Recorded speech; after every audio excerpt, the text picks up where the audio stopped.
together, we will win. All together, we will win. All together, we will win. All together, we will win. More sanctions on Russia. More sanctions on Russia. More sanctions on Russia. More sanctions on Russia. More sanctions on Russia. More sanctions on Russia. Seize Russian assets.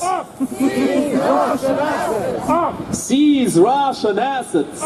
Seize Russian assets. Seize Russian assets. Fortunately, this has been one of the things in which the collective West has finally stopped dragging their feet. Finally, this topic is being discussed seriously, because this is one of the key topics for the future of Ukraine and of the whole world. There have been many, honestly, very ignorant individuals complaining about the cost of helping Ukraine. My friends, it's always better to stop war before it reaches your borders. When a war reaches your borders, when the infrastructure and the buildings and the people themselves are getting destroyed and killed, well, that is when the true losses come to bear. That is happening in Ukraine. Instead of looking at Ukraine as charity, people need to start looking at Ukraine as an investment into a peaceful future for Europe and for the world. Russia, Iran and North Korea, they will not stop. They will continue doing what they're doing now. Only fools believe that they will limit their interests to the countries over which they can have an influence over right now. Only fools would believe that Iran, Russia, North Korea and the many proxies they control, such as Hezbollah, Hamas and the Houthis, will stop doing what they've been doing for a very long time now. They will not. These individuals, these terrorist states, will only be stopped once we stand together and we stop trying to appease them at long last. Something that should have happened long ago, something that the West has the power to do, and yet, unfortunately, for some sense of sanctimoniousness and internal strife, the West continues to wait for these terrorist states to always draw the first blood, to always act. Why is it that the West is doomed to continue reacting to these states instead of finally putting an end to the reigns of terror? Why is it that we have to wait for people to die so that we are able to finally act? Prevention is better than the cure. This could not be truer than when dealing with states like Russia, with these country-sized criminal syndicates. And it's also bad for another reason. Because these states have not been punished for their crimes in the past, new and new countries are starting to decide and to weigh their options, whether or not they will join forces with them. China is now the biggest trade partner of Russia. One of these days they might harbor the courage to finally attack Taiwan. The courage or the stupidity, because it would be a terrible thing for them and for the Taiwanese. But of course, China is an authoritarian regime, my friends. They do not think the same way a free country does. They do not reason the same way the West does. They will continue to do what they've been doing, to get something from it, without considering the future of the people who might suffer from their actions. They don't care about that, just like Russia. And that is why they're so closely connected these days. Now, my friends, we have to remember this always. We cannot negotiate with psychopaths. We cannot negotiate with those who are coming to kill us. The only thing they want is death, our death. We cannot give that to them.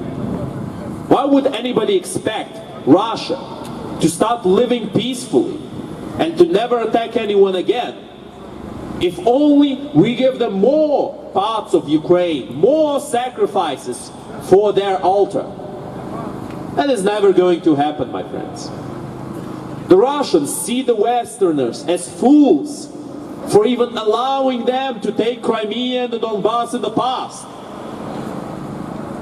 And what do you think the other terrorist regimes will think if Russia gets away scot-free after all of their crimes, after all of the suffering that they have created, all of those deaths preventable? But unfortunately, people did not know back then, and people do not seem to have gotten the lesson yet. Well, it seems like we have to change the pitch. Seems like we might have to change the way we explain this information to them. So let's put it this way. Either Ukraine is helped and this war will stop in Ukraine, or the terrorist regime of Russia will continue elsewhere after Ukraine falls. If that would happen, that is.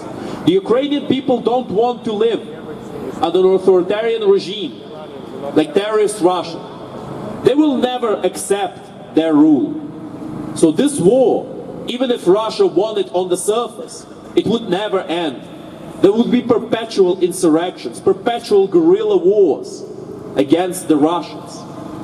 However, the Russians could simply move into the next step, which would be a mass extermination of the Ukrainian people. They have attempted this in the past. In the Holodomor, the Russians have killed roughly 10 million Ukrainians, starved to death, every little piece of food that they had taken away from them.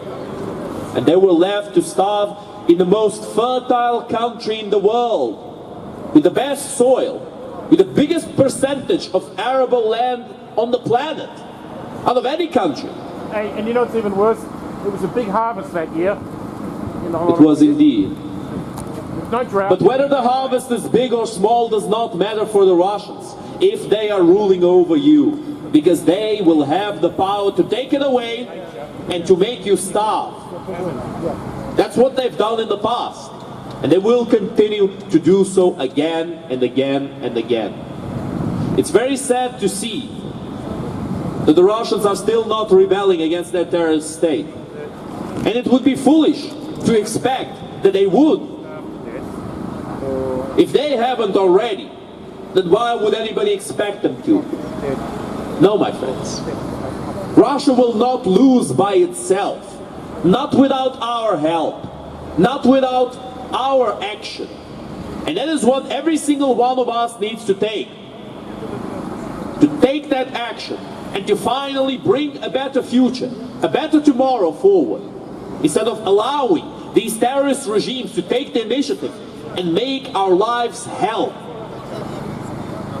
That is why we stand here today, my friends, for a better future for humanity, not just for Ukraine. A future where countries are encouraged to give up their nuclear weapons, just like Ukraine has done in the past. Ukraine had the power to end this world, and Ukraine has given it up for nothing more but a peace agreement. What bigger sacrifice could any country have committed in order to achieve world peace? None. And that is why it's so important for everybody to understand, to have a full grasp of what truly is going on right now in Ukraine. If we do not help the Ukrainian people survive and thrive and be able to have the justice they deserve, the protection they deserve, the people who have sacrificed the most for world peace will be no more. And after that, who else will commit that sacrifice? Who else would actually follow in their footsteps if those footsteps sent them to their deaths? No, my friends. That is not a situation that can ever be allowed to happen. That is why we are here. That is why we will win. Слава Україні! Слава нації! Україна! Україна! Україна! Героям України тричі!